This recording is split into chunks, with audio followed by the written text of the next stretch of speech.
بسم الله الرحمن الرحيم. اهلا وسهلا بيكم. النهارده ان شاء الله هنستعرض مع بعض العباية اللي بتيجي متطرزه جاهزه. دي قماشه بتيجي بالشكل ده كده متطرزه بالقطعه بالشكل ده. القطعه بتكون 3 متر ونص، والعرض بيختلف من قطعه للتانيه، حتى الشغل برضو بيختلف. دي القطعه دي من ناحيه الصدر متطرز عليه بالشكل ده كده، ومن الناحيه التانيه بتحدد الكم متطرز عليها كده. ده كم وده كم تاني، لكن في قطعة تانية اللي هي دي. طبعا القطعة دي عرضها 112، لكن القطعة دي عرضها 150. ده ناحية متطرز عليها بالشكل ده كده، وفي نفس الناحية اللي متطرز عليها الصدر متطرز كم. ده كم وايه، والناحية التانية اللي هي في الاخر كده، في اخر القطعة برضو محددة الكم. يعني ناخد كم من الاول من عند الصدر، وايه، وكم من اخر القماشة، من اخر القطعة كده بالشكل ده. القطعة اللي عرضها 150 3 متر، لكن القطعة اللي عرضها 112 3 متر ونص. طبعا هناخد الكم، هنطبق الكم كده، نطبق الكمين على بعضهم بالشكل ده كده، وهنقيس طول الكم 58 سنتي. هنقص كام؟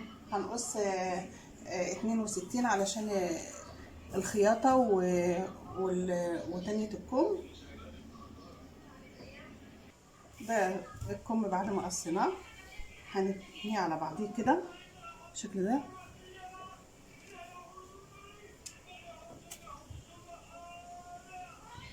من ناحيتين زي بعض، نفس الشغل. هنا نهايته هنا ونهايته هنا للكمين. هنقص كده الجيرو بتاع الكم بالشكل ده كده.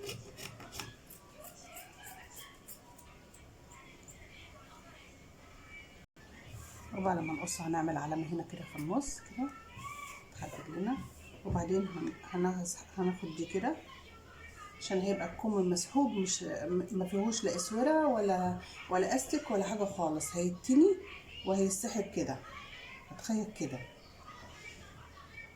يعني وسع الكم من عند المعصم 20 سنتي، هو بالشكل ده كده.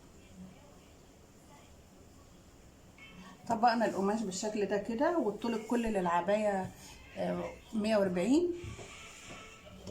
فطبعا الشغل في النص كده بالشكل ده كده.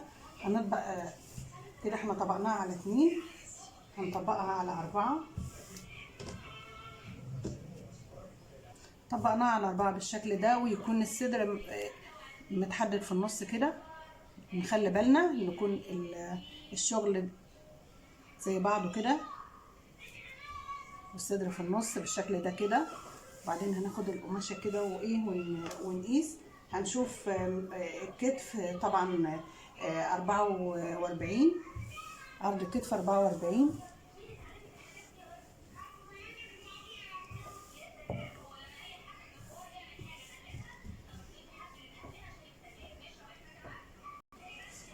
هنقيس عرض الكتف. عرض الكتف طبعا بيتقسم على 2. هنقيس عرض الكتف بالشكل ده كده، وهنعمل علامة.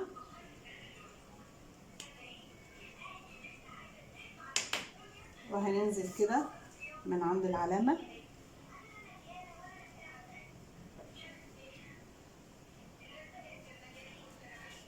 هنزل حوالي 23 سنتي، وهنعمل علامة علشان الصدر.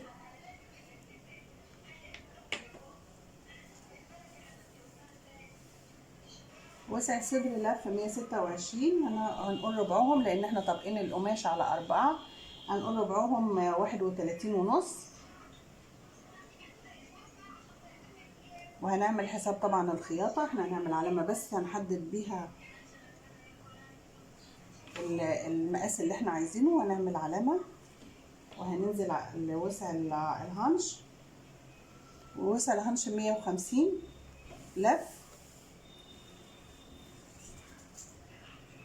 ندور على الهانش 150 لف. هناخد ربعهم يبقى ايه، نقول 37.5، ونعمل برضو علامة هنا كده. احنا بنحدد بس علشان القص، بعد كده نقص براحتنا. بعد كده بعد ما نقصها نشوفها. بعد ما قصينا حدة الجيرو وقصينا وحددنا الصدر والوسط، ده كان القص بتاعنا. بعد كده هناخد دي كده، نقص دي كده، ننزل حوالي 1.5 سم كده، نطلع على ما فيش. بعد كده في هنا القماشه لازم ايه، لازم نفرق، نشيل القماشه دي عشان هي كان مطرز عليها، علشان الصدر ده هيتفتح بالشكل ده كده. طبعا هو من الامام مش هيتعمل له فريز ولا اي حاجه. ليه؟ لان هو متحدد وهنقص بس دي كده بالشكل ده كده. بقى ده الوجه، بقى ده الصدر شكله كده. دي كانت قصة العباية المطرزة جاهزة. بعد ما نقفلها تشوفوها. القطعة دي هتبقى قصها مختلف عن القطعة التانية. القطعة دي كم فيه كم من ناحية الصدر، والكم التاني من نهاية القماشة. فاحنا هنعمل ايه، وهنقص القماشة بالنص، كل متر ونص لوحده.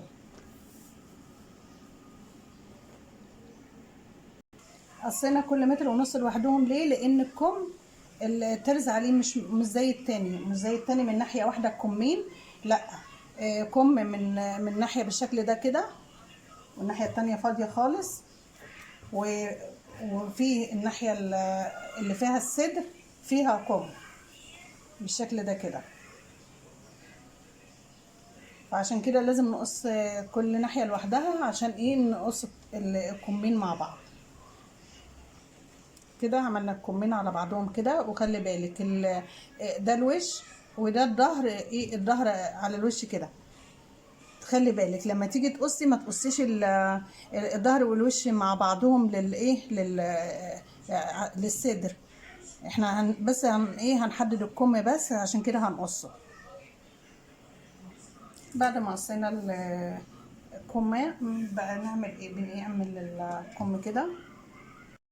بعد ما خلاص قصينا الكمام، احنا بنخلي الوش على الوش كده بالشكل ده كده،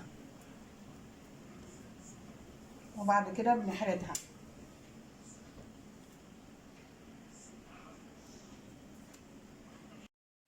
ودي العباية المطرزة بعد ما خلصت.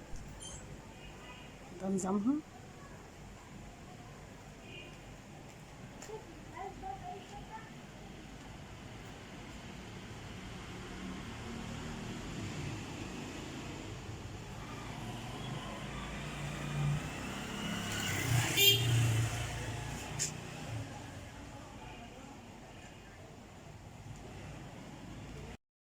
العبايات المطرزة بعد ما خلصت ده تقفيلها.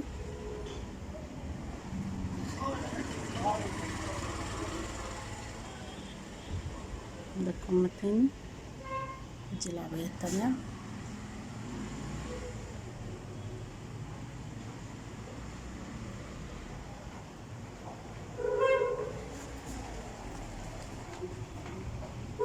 أتمنى ان هي تعجبكم. شكرا لكم، مع السلامة.